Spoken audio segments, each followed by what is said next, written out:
je remercie tous ces sœurs qui me laissent, que je peux vraiment être bien, que je essaye de tout ça, comme ça. Et j'en ai profité à une heure pour, je sais que je parle des choses en Israël, regarder les informations. Et tous les ministres d'Europe ont pris position contre Israël et ont pris position pour Yasser Arafat. Et ça se dessine.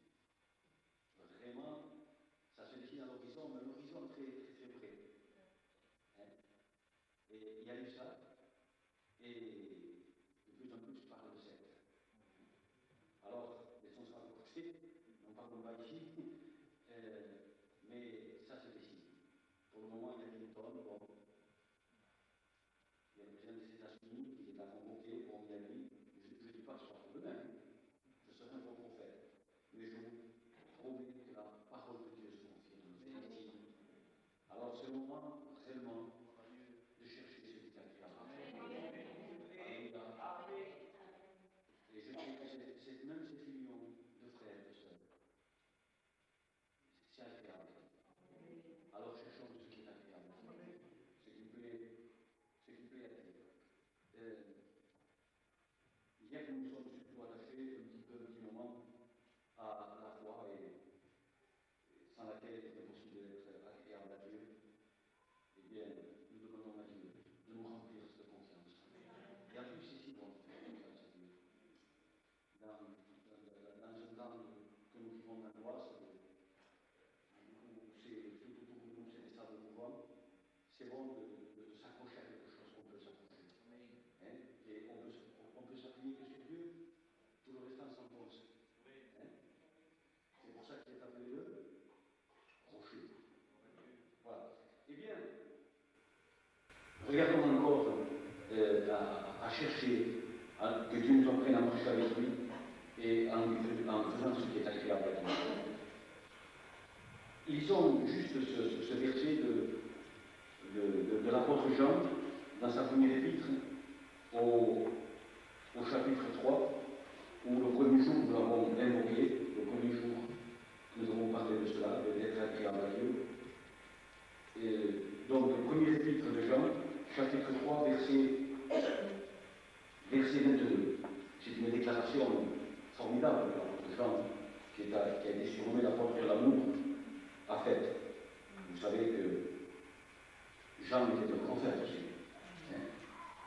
Jean a vu tout ce qui s'est passé et tout ce qui se passera. Dieu lui a montré. Et il fait cette déclaration dans sa vieillesse, il fait cette déclaration au verset 22. Quoi que ce soit que nous demandions, à Dieu bien sûr, quoi que ce soit que nous demandions, nous le recevons de lui, et il y a le parce que. Toujours, quelquefois, si jusqu'à maintenant nous avons, non pas ignoré peut-être le parce que, mais si nous ne nous sommes pas attachés au parce que, maintenant attachons-nous à ça. Parce que nous gardons ces commandements et que nous faisons ce qui lui est agréable. Tous les versets sont importants, mais ce verset aussi est important. Il dit quoi que ce soit que nous lui demandions, il nous l'accorde, il nous le donne. C'est beaucoup, hein? Sincèrement, c'est beaucoup. Puisque Dieu peut tout, absolument tout, et il dit quoi que ce soit que nous lui demandions. C'est sûr, sa volonté, bien sûr.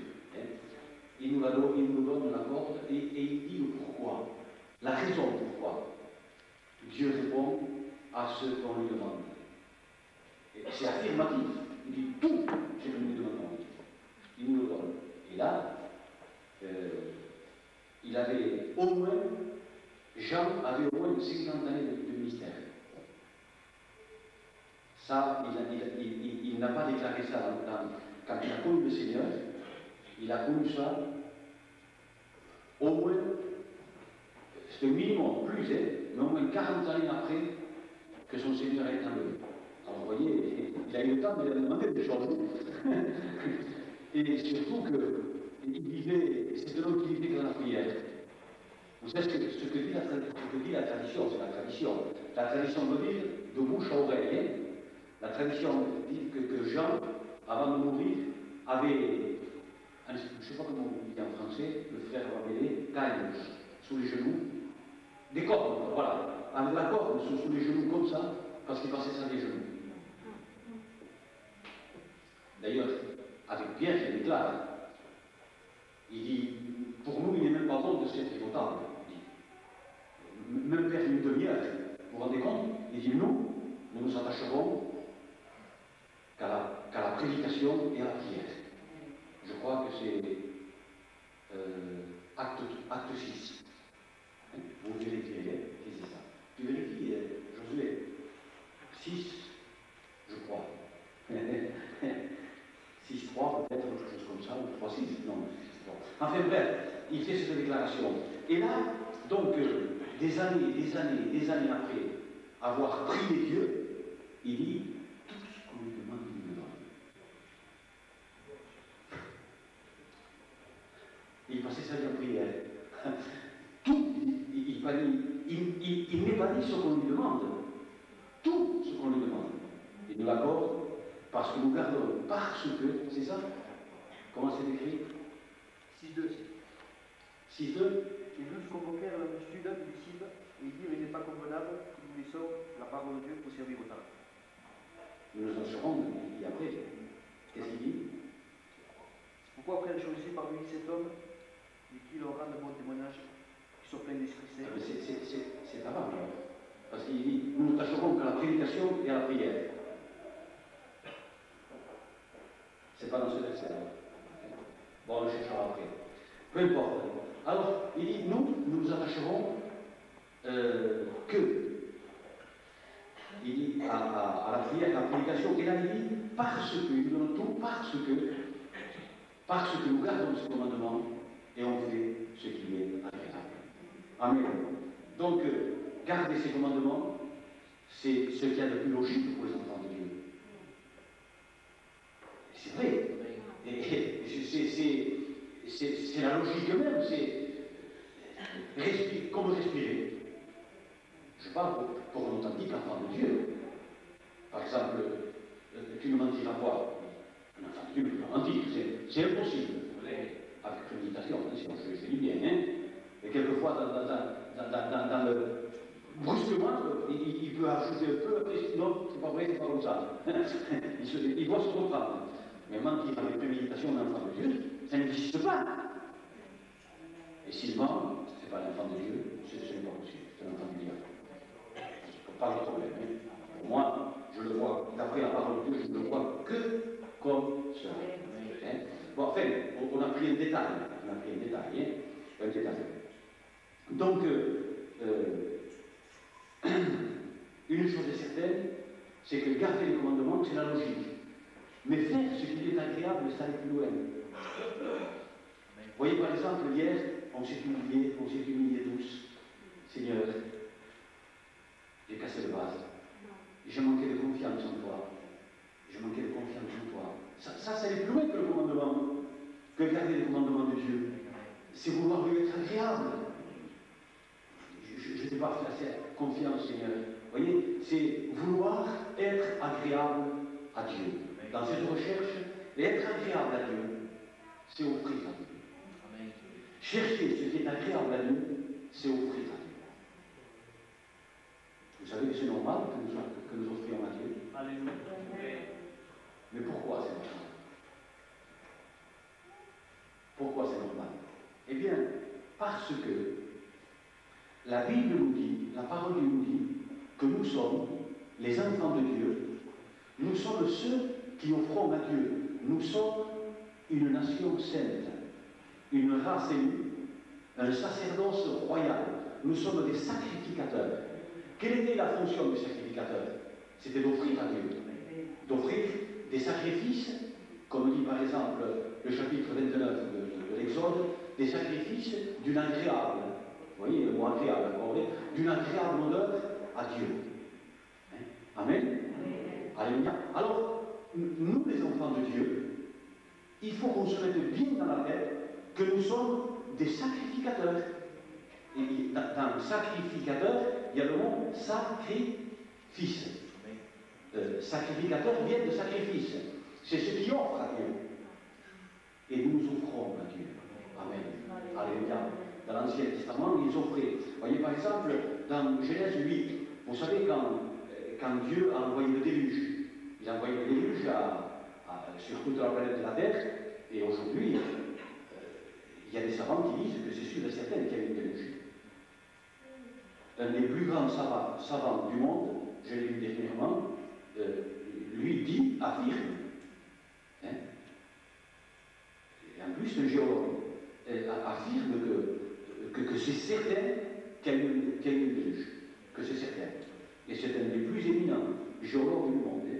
Enfin bref, donc quand il y a eu le déluge, quand les eaux ont baissé, et que Noé est sorti du bateau, une des premières des choses qu'il a faites, qu'est-ce que c'est? Il a pris des animaux purs, et il les a offerts. Il a fait monter, Genèse 8, il a fait monter, et de ces animaux purs, il les a offerts à Dieu, et qu'est-ce qu'il a dit? Dieu sentit une agréable odeur. Vous le lirez, Genèse 8, Dieu sentit une agréable odeur. Pourquoi? Parce qu'il a fait avec son cœur. La première des choses qu'il a fait, c'est offrir à Dieu. Amen. Pourtant, il n'était pas sacrificateur, mais certainement qu'il avait déjà la révélation de Dieu, et ça a été agréable à Dieu. Premièrement, parce qu'il a fait avec son cœur. Deuxièmement, parce que c'était des animaux purs. Amen. Nous ne parlerons pas de ça cet après-midi, nous parlerons d'autre chose, mais c'est important quand même. C'était des animaux purs. Nous offrons à Dieu, amen, mais avec un cœur pur. Amen. Parce que si le cœur n'est pas pur, je m'écarte un peu parce que c'est pas de ça que je veux parler, mais on est obligé de le dire. Des animaux purs. Nous offrons quoi que ce soit à Dieu, mais en gardant un cœur pur. Qu'est-ce qu'il est dit dans le livre des Proverbes? La prière même du pécheur est une quoi?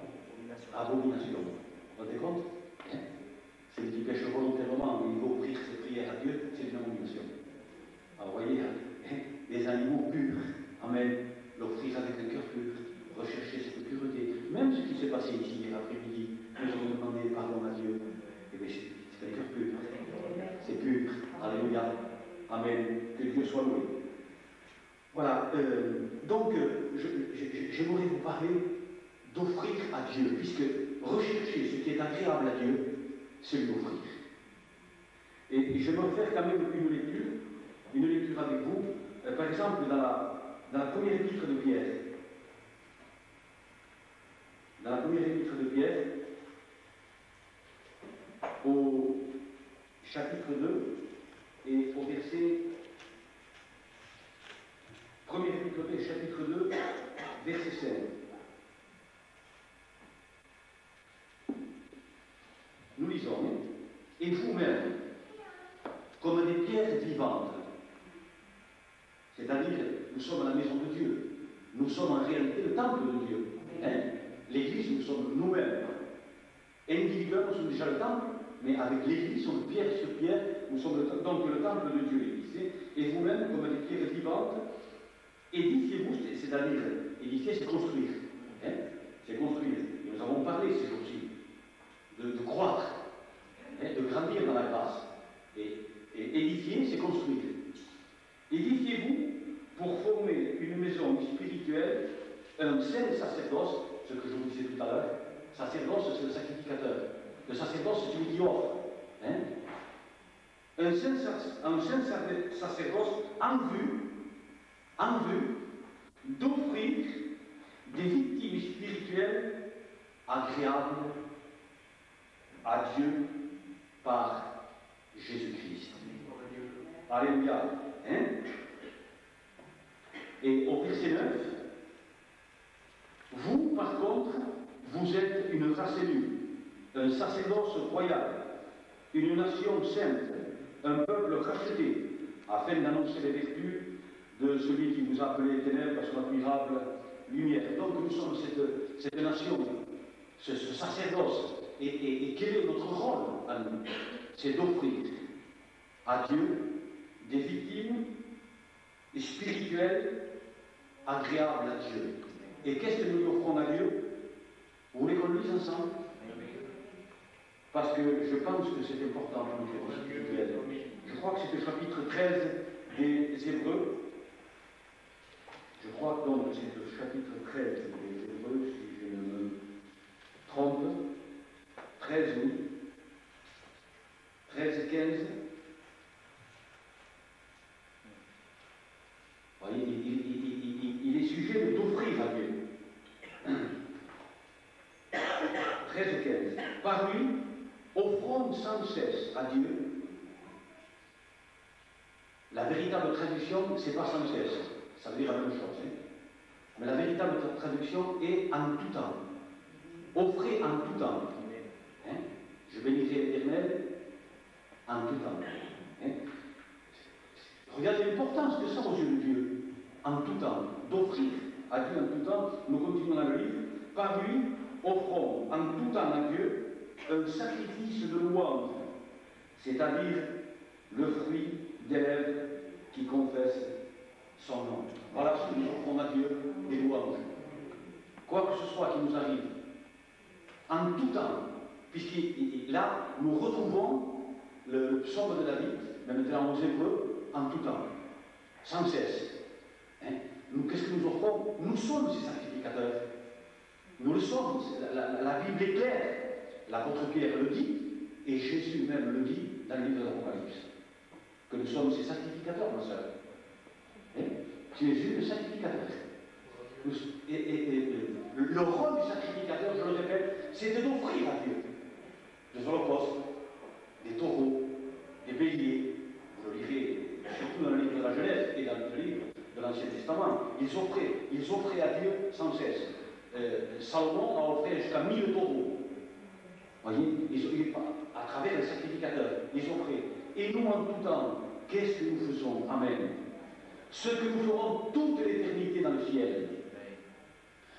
Un enfant de Dieu qui ne loue pas son Seigneur, qui le loue quand il est à l'église, mes amis, c'est un enfant de Dieu qui est faible. C'est un, je vous demande pardon, et ne riez pas ce que je vais dire, c'est un tubercule. Parce que la puissance est dans la louange. La force dans la louange.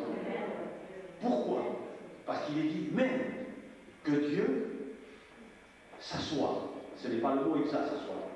Le mot exact, c'est siège. Sur la louange. Et qui c'est qui le dit ça? C'est encore Jésus. Dans le fameux psaume 22, où il détaille sa croix. Et il dit que Dieu siège sur la louange, que Dieu s'assoit sur la louange. Alors, la première lecture que nous avons fait le premier jour, c'est « Et Dieu est avec moi, et Dieu ne me laisse pas seul, parce que je fais toujours ce qui lui est agréable. » Alors, il est avec moi parce que je fais toujours ce qui est agréable. Et la louange lui est agréable. Nous voulons le lire. Hein? Et toujours. Alors il est avec moi.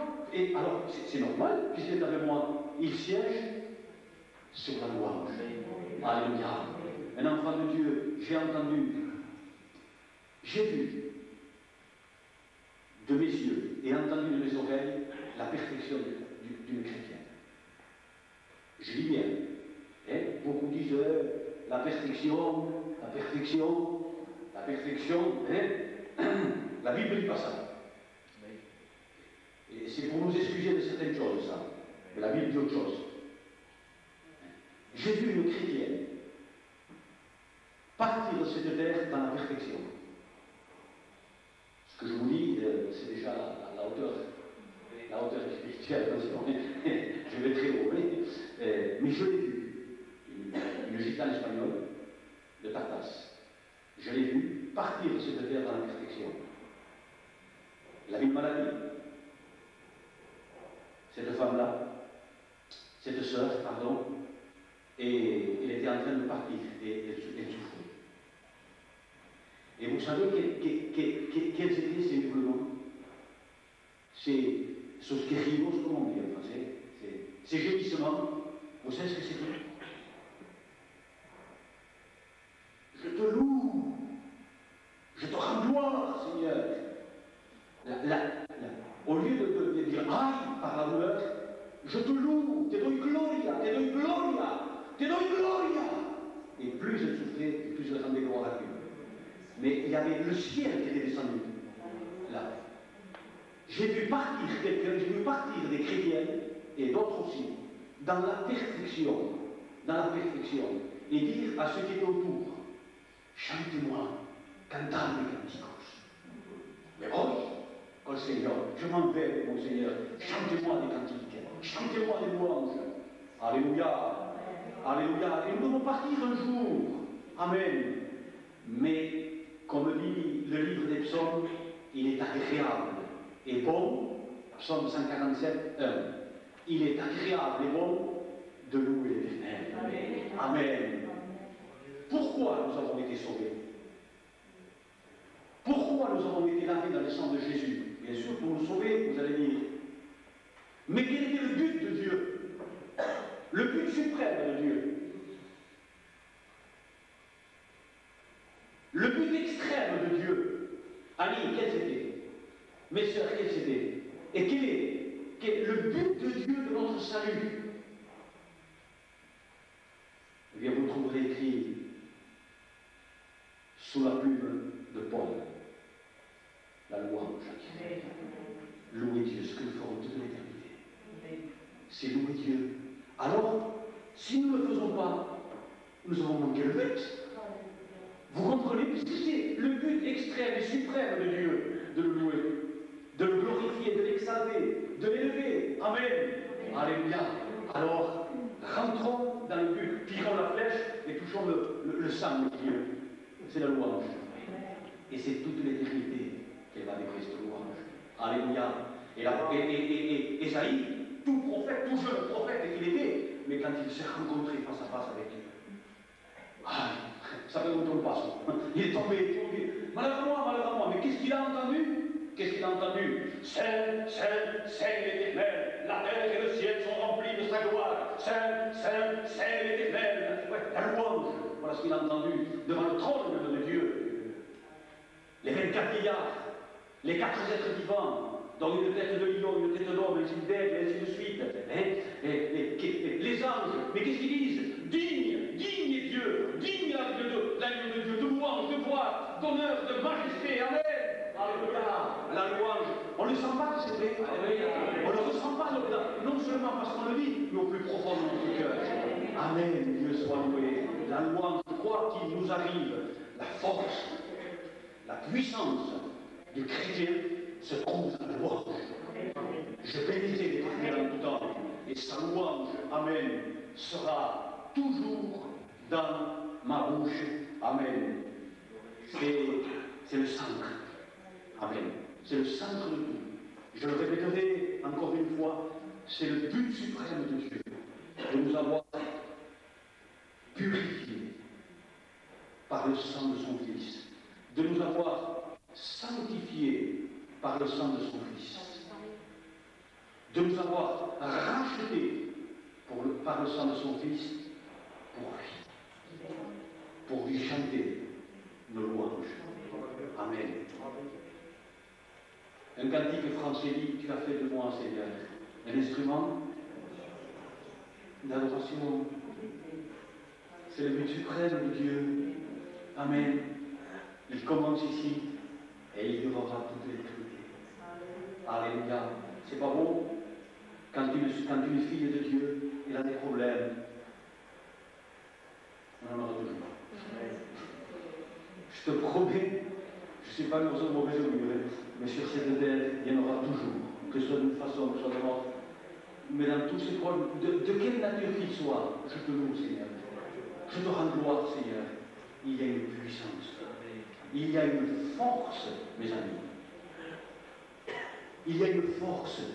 Pourquoi? Parce que Dieu vient siéger sur cette louange. Amen. Parce que c'est le but de Dieu. parce que c'est le cœur de Dieu, parce que c'est la volonté de Dieu. Amen. Alléluia. De glorifier Dieu pour tout, de l'adorer pour tout. Alléluia. Une chose peut arrêter la louange.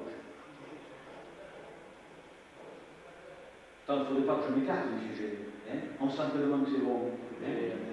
Il y a une chose qu'on est obligé de la dire. Et hier, vous avez vu, j'étais obligé de dire quelque chose. Enfin, obligé. Ça a été bon, on l'a vu. Qu'est-ce que c'était que sans la foi? Et on a vu comment, dans mon cœur et dans nos cœurs, on a dit c'est vrai, Seigneur, que c'est beau, la confiance en Dieu. Hein? Et ce soir, c'est autre chose. Juste un peu écarter le sujet de la louange, parce que ça peut arrêter la louange. Ça peut arrêter cette puissance. Et qu'est-ce que c'est? Je ne cherche même pas le passage, je vous le donne. C'est écrit dans Romains 8. 8. Il est écrit à peu près ceci. C'est que le moi, l'orgueil, n'est pas agréable. Ma personnalité, mon orgueil, de me regarder plus haut que mon frère, plus haut que mon frère. Quand Dieu me dit, regarde-toi au-dessous de et il n'est pas agréable, il ne peut même pas se soumettre à l'Esprit de Dieu. Vous vous rendez compte? Alors ça, cet orgueil, cette personnalité, ce moi, qui est l'ennemi de Dieu, peut et le fait freiner la louange. Et dans le livre de Michée, il y a un cri qui est poussé par Michée. C'est au chapitre 6, je crois, du livre de Michée. Comment vas-tu être agréable à Dieu, dit? En m'offrant ton premier-né? Non, il dit. En m'apportant la dîme des milliers de tonnes d'huile? Non, il dit. On t'a fait connaître, oh, ce qui est agréable à Dieu, il dit, c'est que tu pratiques la justice, tu aimes la miséricorde, c'est-à-dire le pardon, ces choses-là, tu aimes la miséricorde, et après, et que tu marches humblement devant ton Dieu. Vous voyez, on retrouve le mot marche comme Enoch. Vous voyez, qu'on retrouve toujours la même chose, la marche avec Dieu, et que tu marches humblement devant ton Dieu. C'est-à-dire courbé, abaissé. Quel cri a poussé le cœur de Dieu? Ça m'a frappé, ça. Je veux dire quoi? Quand tu étais petit, mais où? Petit où? À tes yeux, à toi. Ça m'a frappé davantage à tes yeux, à toi, que le restant. Vous voyez, des petites choses, mais qui sont. Ça, quand tu étais petit à tes yeux, qu'on ne t'ait mis là parce que tu te regardais, que tu te cachais derrière les bagages. Quand tu étais petit à tes yeux, mais maintenant, c'est fini, tu es petit à tes yeux. C'est terminé. On t'a fait connaître l'homme, ce qui est agréable. C'est que tu marches humblement devant ton Dieu. Parce que le moi est un Dieu. Et le plus grand de tous les commandements de Dieu, le plus grand, le premier, tu n'auras pas d'autre Dieu devant ta face. Elle est belle la parole de Dieu. Amen. Elle est magnifique. On l'aime. Nous sommes ses enfants, on est obligés de l'aimer. Amen. Et celui qui aime sa parole. Amen. Alléluia. C'est celui qui la garde. Voilà donc, voici pour cet orgueil. Vous pouvez qu'on fasse une prière ensemble.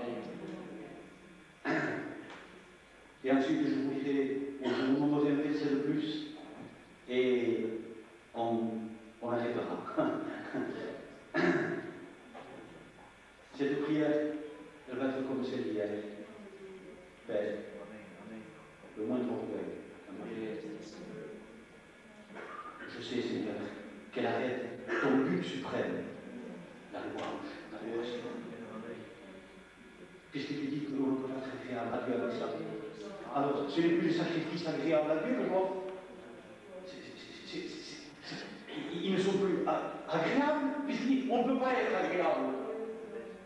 Vous comprenez, Seigneur? Alors, Seigneur, Seigneur, je veux faire comme Marie. Comme Marie, Seigneur. Qu'est-ce qu'elle a fait, Marie? Elle a versé du parfum, c'est-à-dire sa vie, au pied du Seigneur. Et avec quoi elle les a essuyés? Avec quoi? Avec ses cheveux. Qu'est-ce que ça veut dire, ça? Les pieds, c'est ce qu'il y a de plus bas de la personne. Et les cheveux, c'est ce qu'il y a de plus haut. C'est plus haut que la tête, les cheveux. Il n'y a pas plus haut, c'est les cheveux. Et avec ce que tu as de plus haut. Essuie les pieds. Essuie les pieds, ce qu'il y a de plus bas. Là, le maître. Pour que nos sacrifices, les sacrifices de louange qui confessent son nom. Alléluia. Amen. On va faire cette prière, Seigneur. C'est le moins de moi, le moins de mon Seigneur. Je n'en veux pas. Amen. Je veux être agréable. Amen. On t'a fait connaître, homme, ce qui est agréable à Dieu, c'est que tu marches humblement devant ton Dieu. L'humilité précède moi, la gloire, l'orgueil, la chute, le content.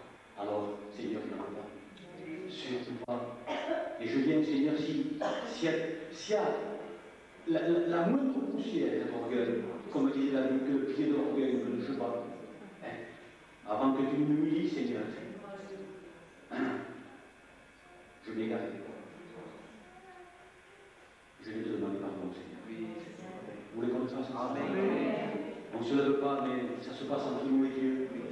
Parce que Dieu, il est là, il nous regarde. Et il sait si on veut lui être agréable en lui disant, Seigneur, je veux que tout moi soit détruit. Je veux marcher humblement devant mon Dieu. Alléluia. Je veux que mes louanges montent vers toi, que le sacrifice de mes lèvres et confesse ton nom monte vers toi, Seigneur. Notre Père, regarde ton peuple ici. Regarde ceux qui sont sincères, qui veulent être agréables. Seigneur, nous te demandons humblement pardon. Combien l'orgueil monte vite, Seigneur. Combien il fait des ravages, des dégâts. Et combien il est désagréable. Et je ne veux pas être désagréable. Je veux que tu sois avec moi. Je ne veux pas être seul, je veux que tu sois avec moi. Règne, Seigneur, toi. Trône, Seigneur. Seigneur, fais chuter, mon Seigneur et mon Dieu, toute royauté propre, pour régner, Seigneur, comme dit ce cantique, règne en moi. Dieu puissant, règne en moi. Prends toute la place. Ne laisse aucune place dans ma vie sans que tu règnes. Au nom glorieux de Jésus. Amen. Alléluia. Amen. Amen. Alléluia. Et je terminerai en vous lisant un passage que vous connaissez bien. Romains 12. C'est le Seigneur qui nous entend marcher par sa divine parole.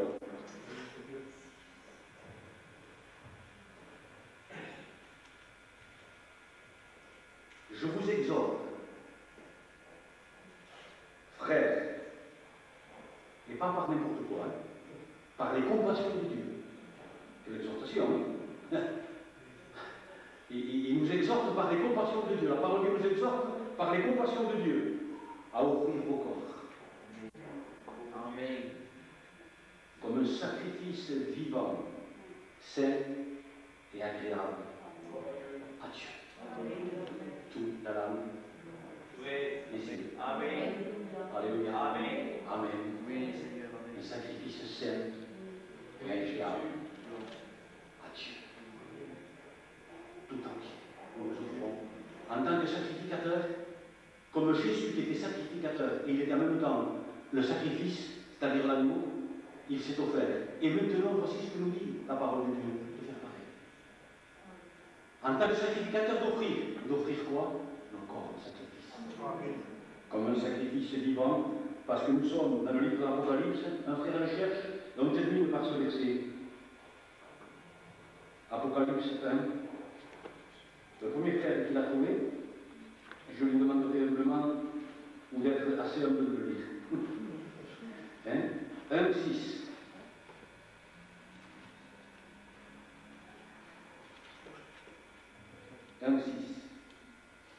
Qui a fait de nous un royaume de sacrificateurs pour Dieu, son Père. À lui soit la gloire, voilà. La puissance. Il a fait de nous quoi? Il a fait de moi, de Moïse, de qui que ce soit, de Josué, de la Mercedes, de la copie authentique. Et il a fait quoi?